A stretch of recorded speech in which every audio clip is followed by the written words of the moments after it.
Good morning, brothers and sisters. Today I'll be reading Jubilees chapter 5 and 6 for you. I'm going to kind of breeze through these chapters a little bit. I might pause from time to time with a slight explanation, a bit of a commentary on some spots. But there's so much else that I'm so anxious to get to, and I'm kind of excited about. So here we go. Jubilees chapter 5. Men began to multiply, and Torahlessness increased. And it came to pass, when the children of men began to multiply on the face of the earth, and the daughters were born unto them, that the Malachim of Yahweh saw them on a certain year of this Jubilee, and that they were beautiful to look upon, and they took themselves wives of all whom they chose, and they bare unto them the sons, and they were giants. And Torahlessness increased on the earth, and all flesh corrupted its way, alike men and cattle and beasts and birds and everything that walks on the earth. All of them corrupted their ways and their orders, and they began to devour each other, and Torahlessness increased on the earth, and every imagination of thoughts of all men was thus evil continually. And Yahweh looked upon the earth, and behold, it was corrupt, and all the flesh had corrupted its orders, and all that were upon the earth had wrought all manner of evil upon his eyes. And he said that he would destroy man and all flesh upon the face of the earth, which he had created. But Noah found free, unmerited favor before his eyes of Yahweh. And again the angels whom he had sent upon the earth, was exceedingly wroth, and he gave commandment to root them out of all of their dominion. And he bade us to bind them in the depths of the earth, and behold, they are bound in the midst of them, and are kept separate. And against their sons went forth a command from before his face, that they should be smitten with the sword, and be removed from under the heaven. And he said, My spirit shall not always abide upon man, for they also are flesh, and their days shall be 120 years. And he sent his sword unto the midst, that each should slay his neighbor. And they began to slay each other, till they all fell, and by the sword were destroyed from the earth. And the fathers were witnesses of their destruction, and after this they were bound in the depths of the earth, and until the day of the great condemnation, when judgment is executed on those who have corrupted their ways and all their works before Yahweh. This is written Yahweh, but I actually like to pronounce it Yahuwah, so I might sort of interchange at certain points just out of habit. And he destroyed all of their places, and there was not left one of them whom he judged not according to all their wickedness. And he made for all his works a new and righteous nature, so that they should not sin in their whole nature forever, but should be all righteous, each in his kind always. And the judgment of all is ordained and written on the heavenly tablets in righteousness, even the judgment of all who depart from the path which is ordained for them to walk in. And if they walk not therein, judgment is written down for every creature and every kind. And there is nothing in heaven or on earth or in light or darkness, or in Sheol, or in the depth, or in the place of darkness which is not judged. And all their judgments are ordained and written and engraved. In regard to all he will judge, the great according to his greatness, and the small according to his smallness, and each according to his way. And he is not one who will regard the person of any, nor is he one who will receive gifts.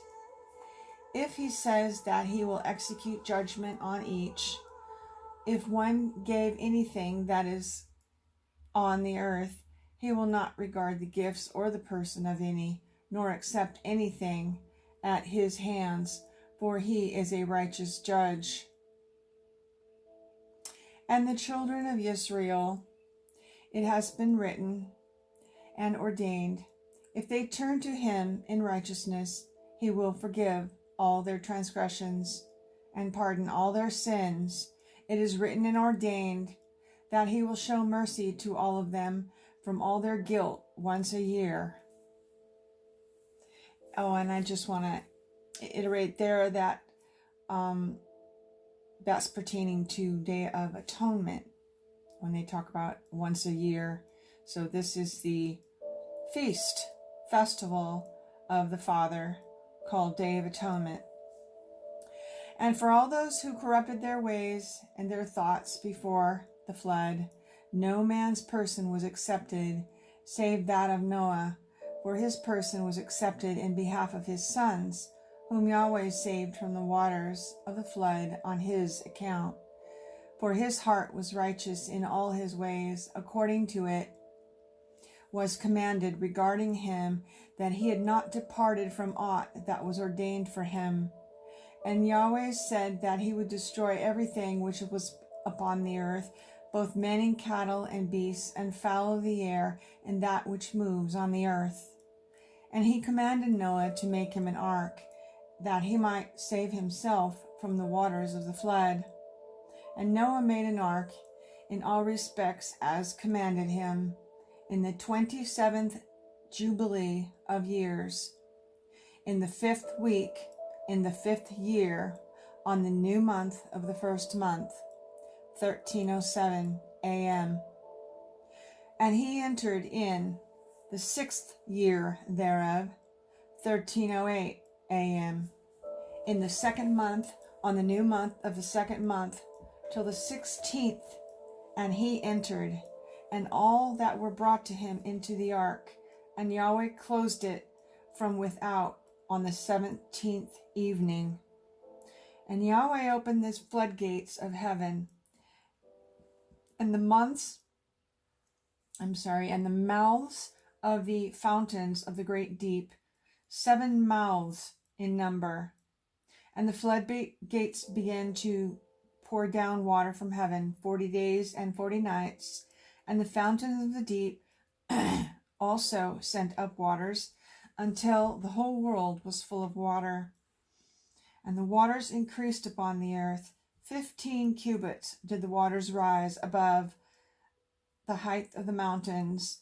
And the ark was lifted up above the earth, and it moved upon the face of the waters.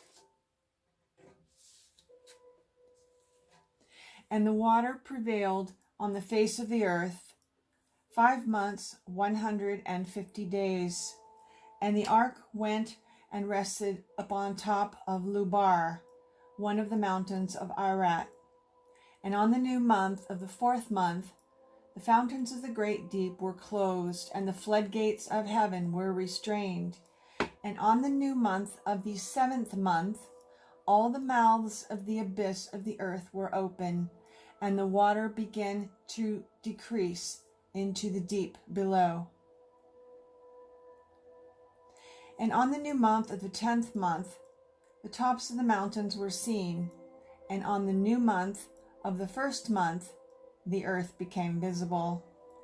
And the waters disappeared from the earth on the 5th week of the 7th year, 1309 a.m. Thereof, on the 17th day of the 2nd month, the earth was dry. And on the 27th thereof he opened the ark, and sent forth from it beasts and cattle and birds and every moving thing. Okay, that concludes chapter 5. A couple of interesting points in there I found. I hope that you made notes and maybe were able to pick out a few of those things that you can study at a future time.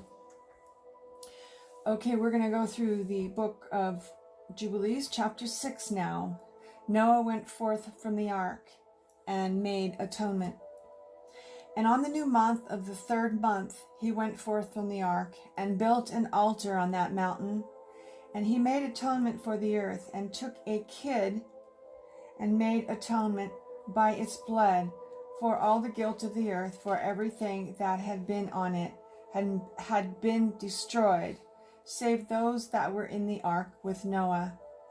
And he placed the fat upon the altar, and he took an ox, and a goat, and a sheep, and kids, and salt, and a turtle dove, and a young dove, and placed a burnt sacrifice on the altar, and poured thereon an offering mingled with oil, and sprinkled with wine, and strewn with incense over everything, and caused a goodly savor to arise, acceptable before Yahweh.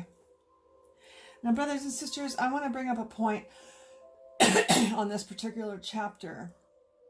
I am very close with a group of folks who do not believe in meat offering sacrifices or blood. It is claimed that Yahuwah never required a blood sacrifice. And there are controversies over this, because some feel that if this is the case, that Yahuwah's blood would not be as sanctified as it was or is. But I tend to lean in that direction, simply because the blood part is really gruesome. And as far as the Torah is concerned, I believe that a lot of translations have been rewritten, and that has been added in. For myself, that is my feeling. When I read through the books of Enoch and Jubilees, that really stood out to me, that the Father never commanded blood. Like I said, that's just something that has stood out to me, and you yourself might want to dig into this a little bit deeper and do some research on it. I know that there is so much out there that has been rewritten to fit a certain group's agenda. And I really believe that the Zionists and the priests of the Zionists, the Jerusalem movement, all of that, the Third Temple coming and all this, that when they start offering these sacrifices again, this is when Yahuwah is completely fed up. You know, he just, no more of this. And so that's why I tend to lean in that direction. This particular translation of Jubilee, I think I downloaded it from Yahweh's Sword. And I don't necessarily believe that it is the best translation. So far, it's been the one that I liked. But when it comes to this particular chapter, I think I'm going to go and look for some others and see, what others say on this particular verse. So this is Jubilees chapter 6, verse 3 that I'm referring to. And if you would like to search that out for yourself, decide for yourself whether we're supposed to be putting blood on the altar. That's between you and Yahuwah, and I would pray about that. So I'm going to move along now to verse 4. And Yahweh smelt the goodly savor, and he made a covenant with him that there should not be any more a flood to destroy the earth, that all the days of the earth, seed, time, and harvest should never cease, cold and heat, and summer and winter, and day and night should not change their order, nor cease forever. And you increase, you and multiply upon the earth, and become many upon it, and be a blessing upon it. The fear of you and the dread of you I will inspire in everything that is on the earth and in the sea. And behold, I have given unto you all beasts, and all winged things, and everything that moves on the earth, and all the fish in the waters, and all the things for food. As the green herbs I have given you to eat all things.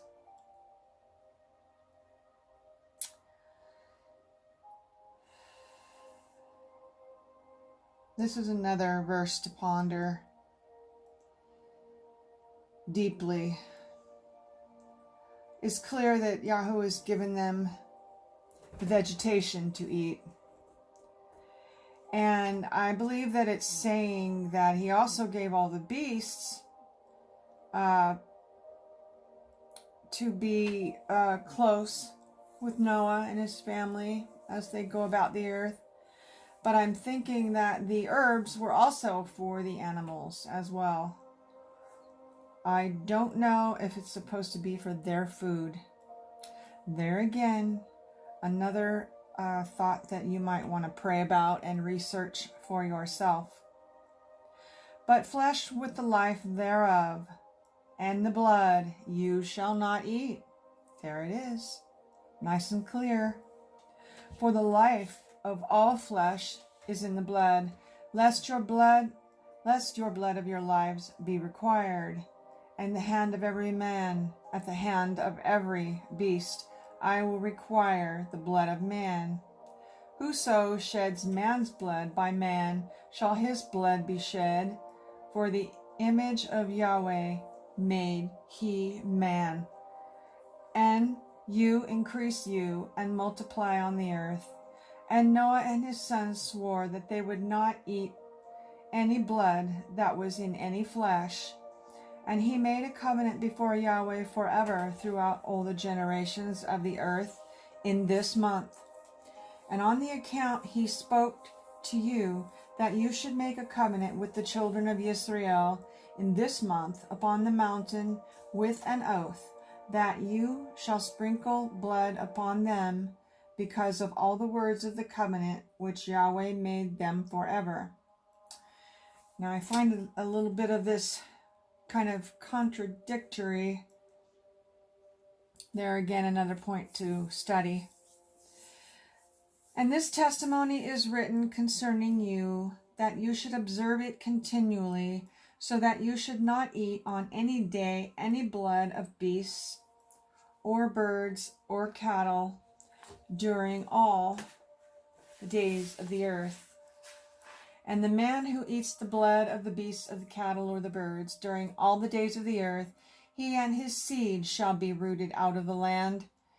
And do you command the children of Israel to eat no blood, so that their names and their seed may be before Yahweh, our sovereign ruler, continually. And for this Torah there is no limit of days, for it is forever. They shall observe it throughout their generations, so that they may continue supplicating on behalf with blood before the altar every day, and at the time of the morning and the evening they shall seek forgiveness on your behalf perpetually before Yahweh, that they may keep it not be rooted out. On that particular verse, 14, it is definitely showing that we are supposed to have an evening and a morning time of worship. I know that from a Seventh-day Adventist point of view, the daily sacrifice was taken away, and I believe that was by Rome. Some of you might have a different opinion, but that's my understanding. And he gave to Noah and his sons a sign that there should not again be a flood on the earth. He set his bow in the cloud for a sign of the eternal covenant that there should not again be a flood on the earth to destroy it all the days of the earth. For this reason it is ordained and written on the heavenly tablets that they should celebrate the Feast of Weeks in this month once a year, to renew the covenant every year. Nice point there for the festivals. It should be throughout our generations forever. And this whole festival was celebrated in heaven from the day of creation till the days of Noah, 26 Jubilees and 5 weeks of years, 1309 to 1659 a.m. And Noah and his sons observed it for 7 Jubilees and 1 week of years, 350 years, till the day of Noah's death. And from that day of Noah's death, his sons did away with it until the days of Abraham, and they ate blood. Ooh. Okay. So they broke the covenant. His children broke the covenant. How sad.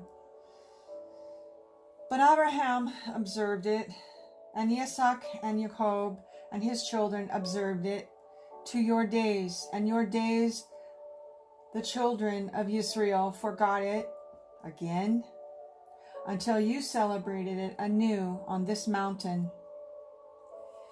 And do you command the children of Israel to observe this festival in all their generations for a commandment unto them?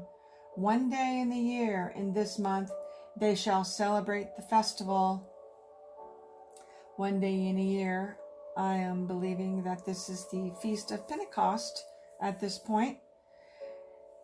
For it is the Feast of Weeks and the Feast of First Fruits. This feast is twofold and a double nature, according to what is written and engraved concerning it. Celebrate it. The twofold part and a double nature, I believe that's referring to Yeshua and his timing of all of his ministry, his death, and his resurrection. For I have written in the book of the first Torah, in that which I have written for you, that you should celebrate it in its season, one day in a year. And I explained it to you, its sacrifices, that the children of Israel should remember and should celebrate it throughout their generations in this month, one day in every year. And on the new month of the first month, on the new month of the fourth month, and on the new month of the seventh month, and on the new month of the 10th month. These are the days of remembrance. Brothers and sisters, this is a key point here. And the days of the seasons in the 4 divisions of the year, these are written and ordained for a testimony. Now these 4 days on the first month, the 4th month, 7th month, and the 10th month are days that are on the Zadok Enoch calendar, supposed to be a Sabbath day, and as it says, they are written and ordained. These particular Sabbath days are at the end of each season, the day of remembrance. I'm sorry, not the end of each season. It's the first day of each season on the Zadok calendar. Very important days. And Noah ordained them for himself as feasts for the generations forever, so that they become thereby a memorial to him. So these days of remembrance are very important.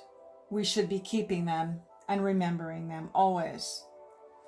And we wouldn't be doing this unless we were following a Zadok Enochian calendar, right?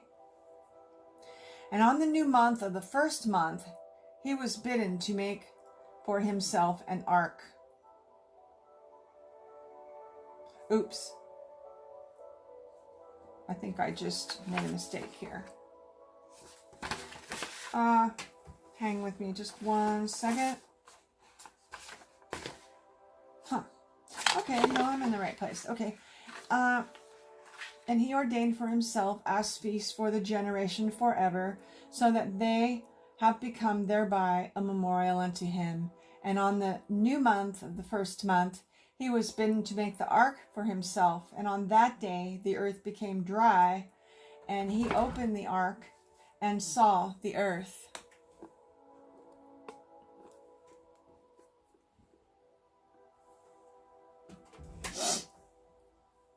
And on the new month of the fourth month, the months of the depths of the abyss beneath were closed. And on the new month of the seventh month, all the mouths of the abyss of the earth were opened, and the waters began to descend unto him.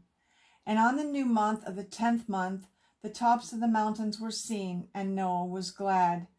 And on the account of this, he ordained them for himself as feasts for a memorial forever, and thus they are ordained. And they placed them on the heavenly tablets. Each had 13 weeks from one another past their memorial, from the first to the second, and from the second to the third, and from the third to the fourth. And all the days of the commandment will be 52 weeks, and these will make the entire year complete. There again, we're talking about a 364-day calendar, Zadok calendar. Folks, we need to be looking at this. Otherwise, all of our feast times are completely out of whack. And most people I know who are keeping the feasts are not even aware of these days of remembrance. And obviously, these are all the days,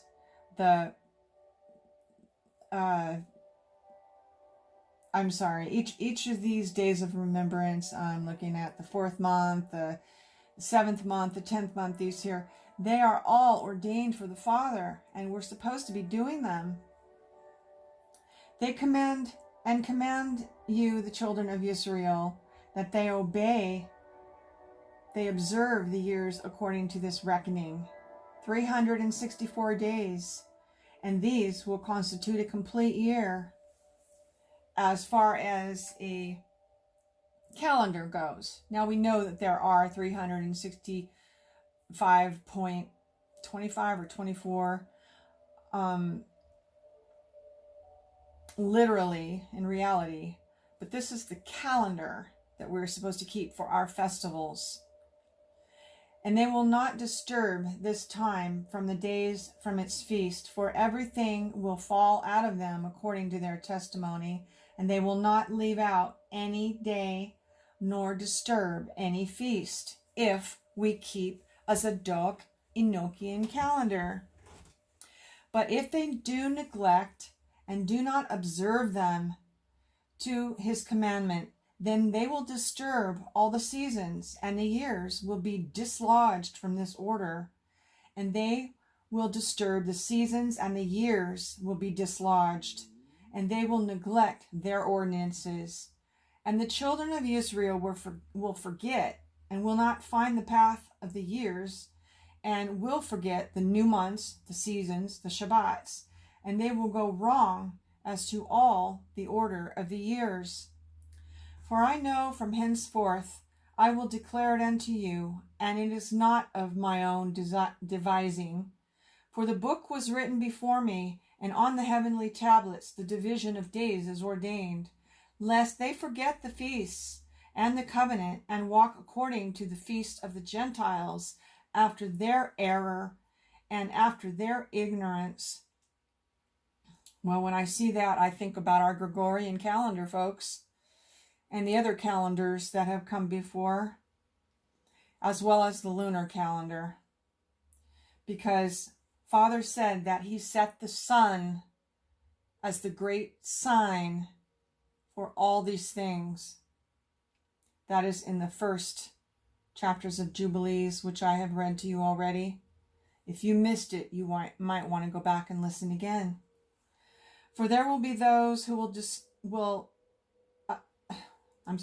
there will be those who will assuredly make observation of the moon, how it disturbs the seasons and comes in from year to year, 10 days too soon.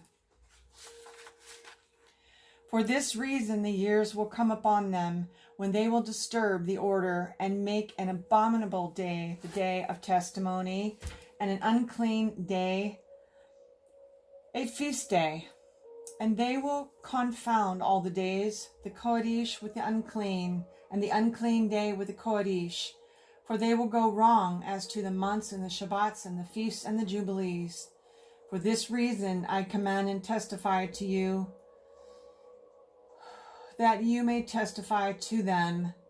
For after your death your children will disturb them, so they will not make the year 364 days only, and for this reason they will go wrong as to the new months, the seasons, the Shabbats, and the festivals, and they will eat all kinds of blood and all kinds of flesh. Folks, this just moves my soul in such a powerful way. Boy, I feel the Holy Spirit just pouring over me as I read this. I have so many friends that don't want to hear this and don't want to listen. They don't even want to look.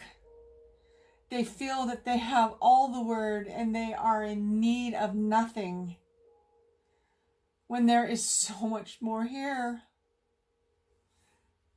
It just makes my heart ache.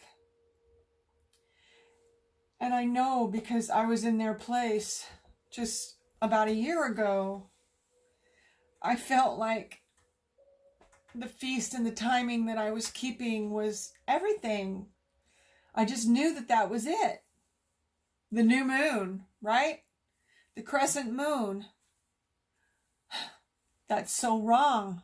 It's not right. It's a lie as far as my understanding. The Torah that we have in the Hebrew and the King James versions of the Bible has been watered down, and untruth has become of it. These times of the Zadok priestly calendar, which was kept throughout eternity by the priestly cycles, this is the cycle that we should be keeping to meet with our Father on his appointed days. And folks, I am also referring to Sabbath. I never understood why our true Sabbath would be happening on a Gregorian pagan calendar with a pagan Greek name: Saturday, Sunday, Monday. These are all pagan, folks. Wake up and smell the coffee. It's time that we get right. Stop being in fear to look at some of these things. Everyone is so fearful and just complacent. Bottom line, absolutely complacent. Just okay with going one day at a time, thinking what they think, believing what they believe, not ever searching, not ever digging, not being a Berean, because it's so much work. It's so much work that no one wants to bother. Folks, I implore you, please look at this chapter of Jubilees 5 and 6. They give us so much light on the timing of Yahuwah. Everything that he has ordained for us. And we will be able to see the signs and the seasons of his coming if we know these things. But we have to know them first, and we have to not be fearful to look and to pray about it. Honestly, the first time I looked at these, I was a little bit blown away and taken back by what I was experiencing and feeling, but I prayed about it. And the Holy Spirit, like everything else, has just brought me to the right place. It's a journey, and I'm not faulting anyone for who's not there yet, or who's not quite interested yet, because like I said, 8-9 months ago I was in the same place. So folks, I know this has been a long video. I thank you, and I'm getting ready to read the scroll of New Jerusalem next, in my next video. So I ask that you would hit the subscribe button on here if you have enjoyed this, and also the little thumbs up. Share it with a friend, and I'm just so moved by this chapter this morning. I don't even know what else to say. I'm just feeling the Spirit right now, and I ask that you would pass this video along. Possibly check out my Patreon channel, which is also has these same videos. And if you feel moved by anything that you've heard and you're looking forward to future videos, it would be a blessing if you would check out Patreon and become a Patreon to help support this ministry. And Shabbat Shalom. Thank you.